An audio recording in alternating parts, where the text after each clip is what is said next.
Thank you. എല്ലാവർക്കും നമസ്കാരം. ഇപ്പോൾ ഇന്നലെയും ഇന്നുമായിട്ട് തിരുവനന്തപുരം മെഡിക്കൽ കോളേജ് അലുമിനി അസോസിയേഷൻ്റെ മീറ്റിംഗ് ആണ്. ഇപ്പം സുരേഷ് കുമാറും ഞാനിവിടെ ഉണ്ടായിരുന്നു. അപ്പോൾ ഞാൻ സുരേഷിനോട് ചോദിച്ചു, ഇന്നിപ്പം ഗസ്റ്റുകൾ ആരാണെന്ന് ചോദിച്ചപ്പോൾ ഇങ്ങനെ നേരത്തെ പറഞ്ഞ പോലെ പറഞ്ഞു, ഗസ്റ്റ് ഇതുവരെ ആരെയും കിട്ടിയിട്ടില്ല എന്ന്. അപ്പോൾ ഞാൻ വിചാരിച്ചു ഇന്ന് തന്നെയാണ് നമുക്ക് എന്തെങ്കിലും കാച്ചാൻ പറ്റിയ ഒരു അവസരം. അപ്പം ഞാൻ ആലോചിച്ചപ്പോഴേ, അപ്പോൾ മാന്യ ശ്രോതാക്കൾക്ക് നമസ്കാരം. ഇത് ശ്വാനഗീതങ്ങൾ എന്ന പരിപാടിയിലേക്ക് മിസ് ശ്വാനുവാണ് നിങ്ങളോടൊപ്പം. ഇപ്പോൾ നമ്മുടെ നഗരത്തിൽ പട്ടിശല്യം വളരെ കൂടിയിരിക്കുകയാണ്, നമുക്കറിയാം. ഈ അടുത്ത കാലത്ത് നഗരത്തിലെ പട്ടിശല്യം കാരണം നഗരസഭ തന്നെ തീരുമാനിക്കുകയുണ്ടായി, ഈ നഗരത്തിൻ്റെ പേര് ഒന്ന് മാറ്റിയാലോ, നമുക്ക് തിരുനായപുരം എന്നാക്കിയാലോ എന്ന് ആലോചിക്കുകയുണ്ടായി. അപ്പം അത് പ്രതിപക്ഷാംഗങ്ങൾ അതിനൊരു ഭേദഗതി നിർദ്ദേശിക്കുകയുണ്ടായി. അത് കുറച്ചുകൂടെ ജനങ്ങൾക്ക് മനസ്സിലാകുന്ന പേരിൽ തിരുപ്പട്ടിപുരം എന്നാക്കുന്നതായിരിക്കും കുറച്ചുകൂടെ നല്ലത്. എന്തായാലും പട്ടിയായാലും പാമ്പായാലും ഈ നഗരം എന്തായാലും ഒരു ജീവിയുടെ പേരിലായിരിക്കും അറിയപ്പെടുക. അതുകൊണ്ടാണ് നമ്മൾ തിരുപ്പട്ടിപുരം FM-ലെ ശ്വാനഗീതങ്ങളിലേക്ക് സ്വാഗതം. മിസ് ശ്വാനുവാണ് നിങ്ങളോടൊപ്പം. ഈ ശ്വാനഗീതങ്ങളിൽ പൂജപ്പുര റെസിഡൻസ് അസോസിയേഷൻ ഈ പെരുകുന്ന പട്ടിശല്യത്തിനെതിരായിട്ട് ഒരു ഗാനം ആവശ്യപ്പെട്ടിരിക്കുകയാണ് ഈ പരിപാടിയിലൂടെ. അപ്പം ആദ്യത്തെ ഗാനം കേൾക്കാം. അതിങ്ങനെയാണ്: പുത്തൻവലക്കാരേ പുന്നപ്പറക്കാരേ പുറക്കാട്ട് കടപ്പുറത്ത് ചാകര ചാകര ചാകര, ആറ്റിങ്ങലുകാരേ കാട്ടാക്കടക്കാരേ അനന്തപുരി നഗരത്തിൽ പട്ടികടി പട്ടികടി പട്ടികടി, അനന്തപുരി നഗരത്തിൽ പട്ടികടി പട്ടികടി പട്ടികടി, മാനത്തു പറക്കുണ ചെമ്പരുന്തേ മീനിന്നു മത്തിയോ ഭൂമീനോ, നഗരം വാഴുന്ന മേയറമ്മേ കടിയിന്ന് കൊണ്ടത് കിണലിനോ വീട്ടമ്മയ്ക്കോ, പഠിക്കൽ നിൽക്കണമാളൂരേ പോയിവ കടം തരാനിനി മീനില്ല പോയിവ, പഠിക്കൽ നിൽക്കണ പട്ടികളെ കടികൊള്ളാനിനി ഇടമില്ല പോയിവ പട്ടി പോയിവ പോയിവ പട്ടി പോയിവ. അപ്പം തിരുമല നിന്നും ഒരു വീട്ടമ്മ സന്ധ്യ ആവശ്യപ്പെടുന്നത് രാവിലെ നടക്കാനിറങ്ങുന്ന നഗരവാസികളുടെ ശ്രദ്ധയ്ക്ക് വേണ്ടിയിട്ട് ഈ ഒരു ഗാനം പ്രക്ഷേപണം ചെയ്യുന്ന ആവശ്യപ്പെട്ടിരിക്കുകയാണ്. ആ ഗാനം ഇതാണ്: ഓഹോ കടലിനക്കരെ പോണോരെ കാണാ പൊന്നിനു പോണോരെ, റോഡിനപ്പുറം പോണോരെ കാലത്തെണീറ്റു നടപ്പോരെ, പോയി വരുമ്പോഴെന്തുകൊണ്ടും 14-ാം വാർഡിലെ പറനാടൻ പട്ടികൾ പതിവായി കൂടുന്ന വഴി പോകരുതേ, 14-ാം വാർഡിലെ പറനാടൻ പട്ടികൾ പതിവായി കൂടുന്ന വഴി പോകരുതേ. അപ്പോൾ നഗരസഭയിലെ കൗൺസിലർമാർക്കും മേയർക്കും ഒക്കെ പട്ടികളോട് വളരെ വാത്സല്യമാണ്. പട്ടികളെ ഉപദ്രവിക്കേണ്ടെന്നാണ് നമ്മുടെ തീരുമാനം. അപ്പോൾ നഗരസഭയിലെ കൗൺസിലർമാർക്ക് വേണ്ടി ഒരു ഗാനം ഈ ശ്വാനഗീതം പരിപാടിയിലൂടെ സമർപ്പിക്കുകയാണ്.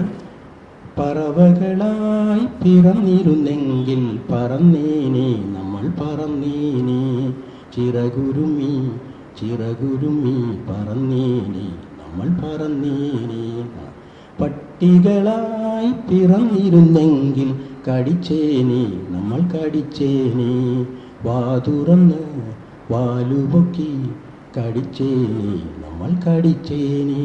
അതുപോലെ തന്നെ നഗരത്തിലെ പട്ടികളോട് വളരെ വാത്സല്യമുള്ള നമ്മുടെ നഗരമാതാവ് മേയർ ആവശ്യപ്പെട്ടിരിക്കുന്ന ഒരു ഗാനം കൂടി ശ്വാനഗീതങ്ങളിൽ പ്രക്ഷേപണം ചെയ്യുകയാണ്. ഈ നഗരം എത്ര സുന്ദരമാണ്, എത്ര മഹാസുന്ദരമാണ് ഈ നഗരം എന്നാണ്. സ്വർഗത്തേക്കാൾ സുന്ദരമാണീ നഗരം, സ്നേഹപൂർവം കടിക്കും പട്ടികൾ താമസിക്കും നഗരം, സ്വർഗത്തേക്കാൾ സുന്ദരമാണീ നഗരം, സ്നേഹപൂർവം കടിക്കും പട്ടികൾ താമസിക്കും നഗരം, അവർ കിടക്കും നിരത്തുവക്കിൽ അലയുമ്പോൾ അവരുടെ കടിപിടി കേട്ടിട്ടില്ലേ നിങ്ങൾ, അവരുടെ കടിപിടി കൊണ്ടിട്ടില്ലേ നിങ്ങൾ. വീണ്ടും ഒരു ഗാനം കൂടി ആവശ്യപ്പെട്ടിരിക്കുന്നത് കവടിയാറിൽ നിന്നും കേണൽ ഡിസൂസയാണ്. രാവിലെ നടന്നുപോയപ്പോൾ പട്ടികടിയേറ്റ അദ്ദേഹം പാടിയ ഒരു ഗാനമാണ്, അദ്ദേഹം ആവശ്യപ്പെട്ടിരുന്ന ഒരു ഗാനമാണ്. ശ്വാനസഖി ഞാൻ വെറുമൊരു പാവത്താനാം നടപ്പുകാരൻ, കവടിയാർ വീഥികളിൽ പിച്ചവയ്ക്കും നടപ്പുകാരൻ, എങ്കിലുവൻ കാൽ കടിച്ചു നീ കുടഞ്ഞു ചങ്കിൽ തട്ടും വാക്കിനാലേ പോലീസുമെന്നെ തല്ലി. ചങ്കിൽ തട്ടും വാക്കിനാലേ പോലീസുമെന്നെ തല്ലി. ശ്വാനസഖി ഞാൻ വെറുമൊരു പാവത്താനാം നടപ്പുകാരൻ. ഇപ്പോൾ കേണലിനറിയില്ല, ഒരു പാദം കിട്ടിയിരുന്നെങ്കിൽ കടിക്കാമായിരുന്നു എന്ന് പറഞ്ഞ് പട്ടികൾ ഓടി നടക്കുന്ന ഈ നഗരത്തിൽ കേണലിനെ നമുക്കൊന്ന് ഓർമ്മിക്കാനുണ്ട്, പട്ടികൾക്കുമുണ്ട് മോഹങ്ങൾ. അവസാനം നമ്മൾ പട്ടികളുടെ വളർത്തമ്മയായ മനേകാ ഗാന്ധിക്ക് വേണ്ടി ഈ ശ്വാനഗീതങ്ങളുടെ ഒരു ഗാനം കൂടി സമർപ്പിച്ചുകൊണ്ട് ഈ ഗാനം പരിപാടി ഇവിടെ അവസാനിപ്പിക്കുകയാണ്. ഈ ശ്വാനഗീതം പരിപാടിയിലെ മിസ് ശ്വാനുവാണ് നിങ്ങളോടൊപ്പം. സ്വപ്നങ്ങളെ നിങ്ങളില്ലായിരുന്നെങ്കിൽ നിശ്ചലം ശൂന്യമീ ജീവിതം. പട്ടികളെ നിങ്ങളില്ലായിരുന്നെങ്കിൽ വിരസമീ മോർണിംഗ് നടത്തം. പട്ടികളെ നിങ്ങൾ നാഗരപുത്രികളല്ലോ, നിങ്ങളീ നഗരത്തിൽ ഇല്ലായിരുന്നെങ്കിൽ വിരസമീ മോർണിംഗ് നടത്തം. ശ്വാനഗീതങ്ങൾ പരിപാടിയോടെ അവസാനിക്കുകയാണ്. വീണ്ടും അടുത്ത തവണ ശ്വാനഗീതങ്ങൾ നിങ്ങളോടൊപ്പം മിസ് ശ്വാനു വീണ്ടും എത്തുന്നതാണ്. ഗസ്റ്റ് ഇല്ലാത്തതുകൊണ്ട് വീണ്ടും പറയാമെന്നാണ് സുരേഷ് കുമാർ പറയുന്നത്.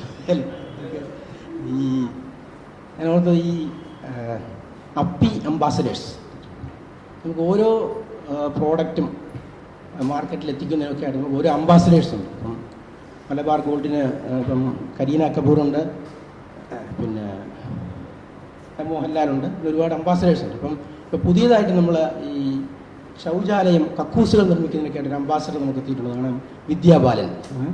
അപ്പോൾ അതിന് നമുക്കൊരു പേരുണ്ട്, അപ്പി അംബാസഡേഴ്സ് എന്നാണ് പേരുള്ളത്. വിദ്യാബാലൻ ഈച്ചകളോട് സംസാരിക്കും, ശൗചാലയം നിർമ്മിക്കുന്നതിനെക്കുറിച്ചുള്ള കാര്യങ്ങളെക്കുറിച്ച് നല്ല കാര്യമാണ്. അപ്പോൾ എനിക്ക് ഓർമ്മ വന്നത് ഈ അപ്പി അംബാസഡറുടെ കാര്യം പറഞ്ഞപ്പോൾ നമ്മൾ ഇന്ത്യക്കാരെ സംബന്ധിച്ചിടത്തോളം നേരത്തെ പറയുന്ന ഒരു കാര്യമുണ്ട്, അവർ eat in private and defecate in public എന്നാണ്. സ്വകാര്യമായിട്ട് ആഹാരം കഴിക്കും, പക്ഷേ മലമൂത്ര വിസർജനം ചെയ്യുന്നത് പൊതു ഇതിലായിരിക്കും എന്നുള്ളതാണ്.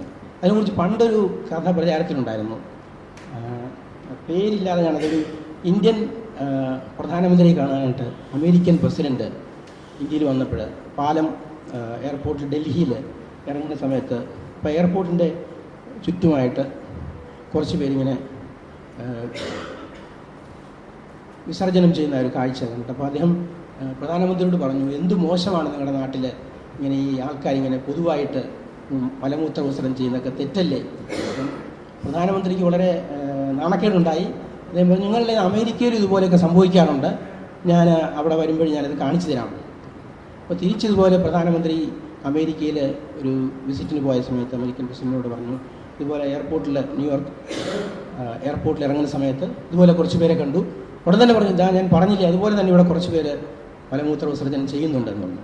അപ്പോൾ പ്രസിഡന്റ് വളരെ പെട്ടെന്ന് ചൂടായി. ഉടൻ തന്നെ അവരെ പിടിച്ചുകൊണ്ട് വരാനായിട്ട് സെക്യൂരിറ്റി ഗാർഡിനെ പറഞ്ഞു വിട്ടു. പക്ഷേ അവരവിടെ പോയിട്ട് അതുപോലെ തന്നെ തിരിച്ചു എന്ന് പറഞ്ഞു, അത് നമുക്ക് അവരെ അറസ്റ്റ് ചെയ്യാൻ പറ്റില്ല, അവർക്ക് ഇമ്മ്യൂണിറ്റി ഉള്ളതാണ്, അത് ഇന്ത്യൻ എംബസിയിലെ ഉദ്യോഗസ്ഥന്മാരാണ് എന്ന് പറഞ്ഞു കേട്ടിട്ടുള്ളത്.